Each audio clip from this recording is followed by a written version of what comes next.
Sudah terjadi pembantaian terhadap orang Muslim Palestina yang mungkin ini bukan kali yang pertama. Dari tahun ke tahun, dari masa ke masa, puluhan tahun bahkan ratusan tahun, pembantaian terus dilakukan terhadap orang-orang Muslim.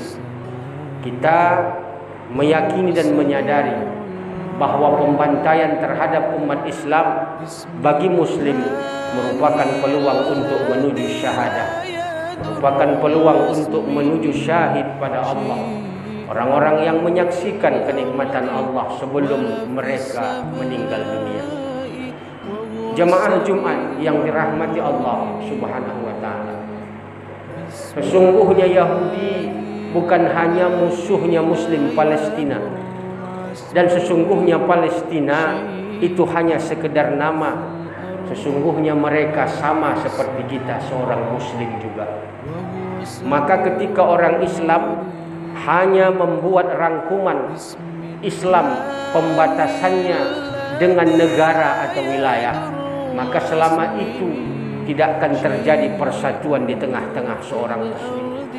Karena masih ada dinding-dinding di antara kita yang mengatakan, oh itu Muslim Palestina, itu Muslimnya Malaysia, itu Muslimnya Rohingya, itu Muslimnya India, itu Muslimnya Lebanon, itu Muslimnya Mesir. Sesungguhnya Rasul tidak menginginkan seperti itu. Seorang Muslim harus berkeyakinan bahwa mereka adalah Islam dan kami juga Islam. Al-muslimuna lil muslimin kal bunyan yashuddu ba'dhum ba'dha. Orang Islam sesungguhnya dengan orang Islam yang lain bagaikan bangunan yang harus saling menguatkan dan mengokohkan. Ketika dindingnya retak, otomatis tiangnya hilang nilai kekuatannya.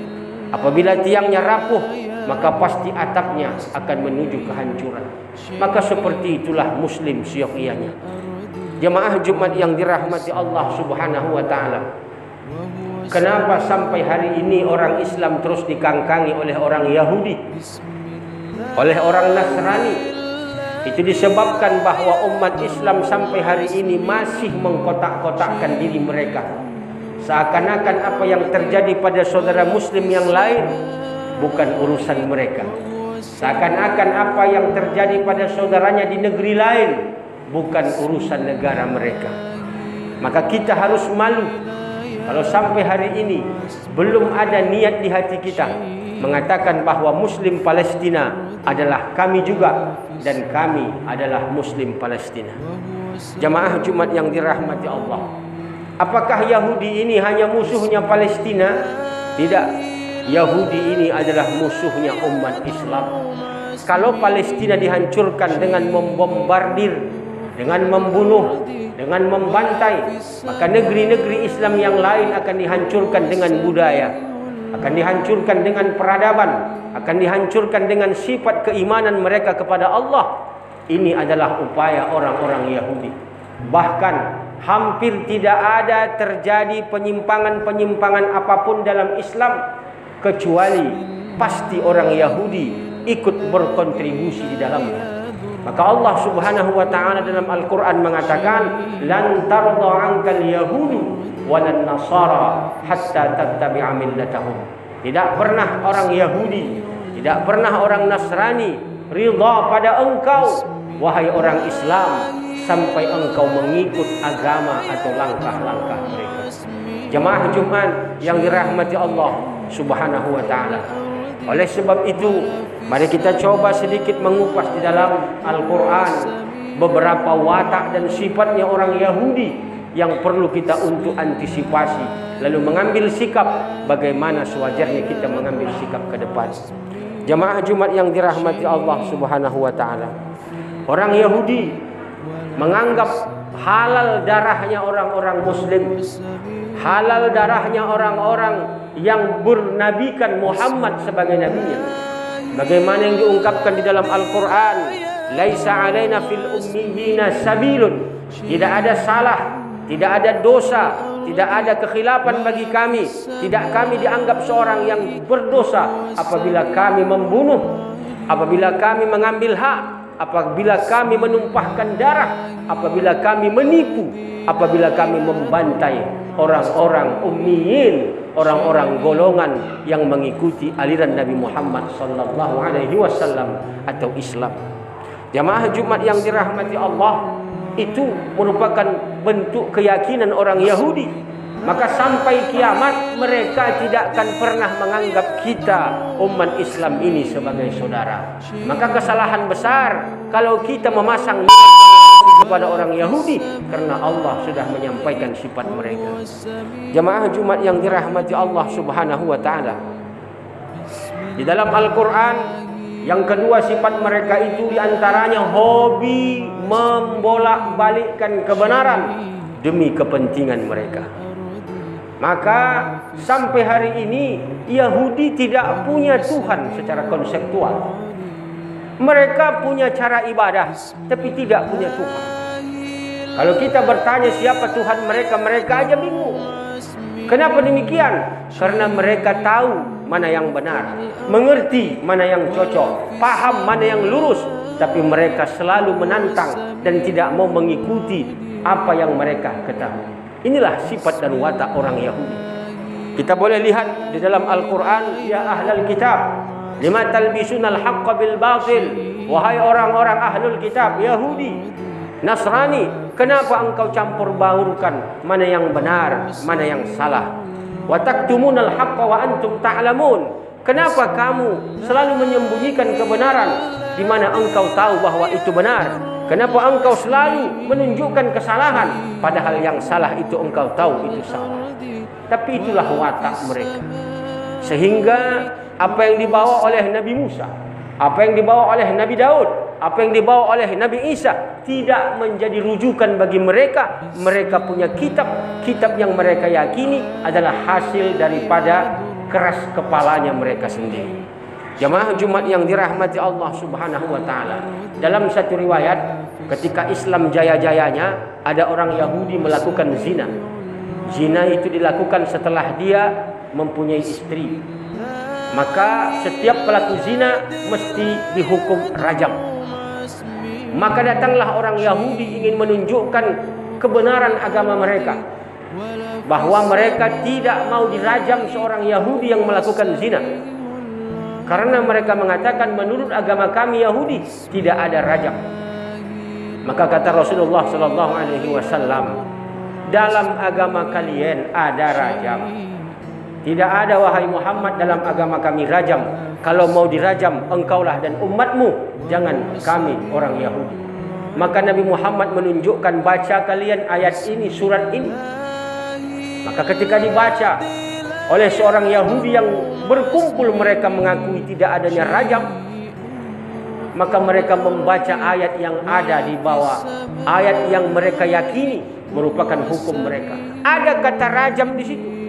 Maka mereka tutup dengan jarinya, mereka tutup dengan tangannya kata rajam itu, mereka lompatkan membacanya. Bagaimana Nabi Muhammad? Kan tidak ada kata rajam. Pada akhirnya ada seorang Yahudi yang telah masuk Islam, seorang Yahudi yang ahli ibadah.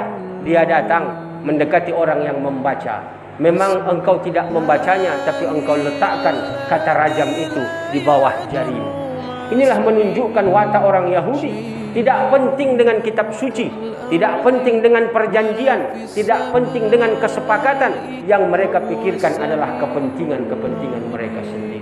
Mereka tahu kebenaran. Apa buktinya mereka tahu kebenaran? Mereka baca hadis bahwa hanya ada satu makhluk Tuhan nanti yang tidak menunjukkan di mana orang Yahudi bersembunyi, namanya pohon gharqad. Yang lain batu berbicara, tembok-tembok berbicara, dinding-dinding berbicara, tanah berbicara, mengatakan disinilah Yahudi, bunuh kamu orang Muslim. Tapi hanya ada satu dari makhluk Allah, namanya pohon gharqad, tidak mau menunjukkan di mana orang Yahudi itu berada. Maka mereka hari ini menanam pohon gharqad sebanyak-banyaknya, karena mereka tahu hanya pohon itulah yang menjadi teman mereka pada suatu saat. Jamaah Muslim yang dirahmati Allah Subhanahu wa taala, ini menunjukkan watak Yahudi, tahu akan kebenaran tapi keras kepalanya luar biasa. Orang Yahudi adalah makhluk yang tidak bisa ditolong. Wa idh najjaynakum min ali fir'auna yasumunakum su'al 'adzab yudhabbihuna abna'akum wa yastahyuna nisa'akum. Tidakkah kamu ingat ketika kami telah menyelamatkan engkau dari bahayanya Fir'aun? Kata seorang nabi yang bernama Musa alaihissalam, kami selamatkan anak-anakmu dari pembantaian, kami selamatkan engkau dari pembunuhan, kami selamatkan istri-istrimu dari perkosaan oleh Fir'aun. Tapi orang Yahudi mengucapkan terima kasih saja pun enggan. Diselamatkan dari Laut Merah, mereka mengatakan, Musa, panggillah Tuhanmu. Lihatlah hari ini, saat ini, di mana kami sebagai umatmu dikejar-kejar Fir'aun. Maka ditenggelamkan Allah Fir'aun dalam Laut Merah. Diselamatkan Allah orang Yahudi menyeberang dari Laut Merah. Sampai di situ orang Yahudi tidak berterima kasih. Mereka sudah menuntut yang lain. Ya Musa, lan nu'mina laka hatta narallaha jahrah. Wahai Musa, kami tidak akan beriman kepada engkau sampai kami tengok Tuhanmu yang menyelamatkan kami itu dengan nyata. Luar biasa watak Yahudi. Allah turunkan dari langit makanan dari surga. Wa anzalna alaihimul manna wassalwa. Kami turunkan atas mereka makanan dari surga langsung.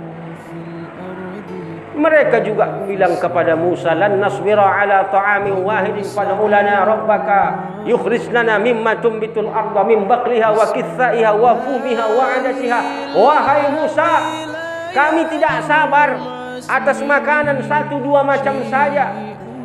Turunkanlah kami makanan Musa yang lain yang bermacam-macam. Jangan makanan satu dua, pinta kepada Tuhanmu Musa. Masya Allah. Padahal mereka dikeluarkan oleh Musa alaihissalam dari satu negeri yang untuk mencari minum saja susah, mencari makan saja susah karena ditindas oleh Fir'aun laknatullah. Tapi masyarakat Yahudi, orang Yahudi tidak pernah berterima kasih. Orang Yahudi tidak bisa diajak berjuang. Pada suatu saat Musa memanggil orang Yahudi, kita masuk ke daerah itu, kata Musa. Allah sudah suruh orang-orang yang akan memerangimu, Allah yang akan menaklukkannya. Maka apa kata orang Yahudi? Wahai Musa, panggillah Tuhanmu. Engkau berdua saja sama Tuhanmu. Berperanglah dengan mereka dulu. Nanti kalau menang, baru kamu panggil kami masuk ke dalamnya. Masya Allah. Inilah watak Yahudi. Watak yang tidak bisa dikasih mengkek. Watak yang tidak bisa diajak musyawarah. Watak yang selalu berpikir buat kepentingan dan kemenangan mereka. Na'udzubillah min dzalik, tsumma na'udzubillah. Maka apa sikap kita sebagai seorang muslim? Kita harus mengambil sikap. Andai kita tidak bisa berperang, kita bantu dengan ekonomi, dengan sumbangan ke Palestina. Dan bukan hanya sebatas itu, kita harus memperkuat, memperkokoh persaudaraan yang ada di tengah-tengah muslim. Belanjalah dengan perbelanjaan kepada orang-orang Islam. Kurangilah belanja terhadap barang-barang yang diproduksi orang-orang kafir supaya umat Islam kuat secara ekonomi.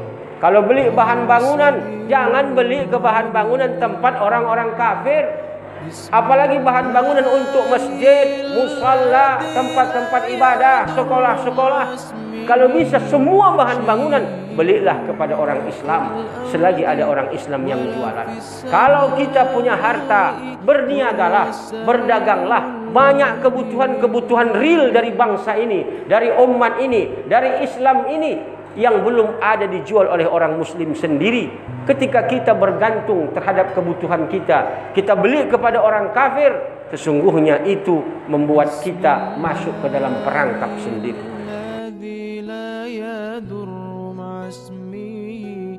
شيء في الأرض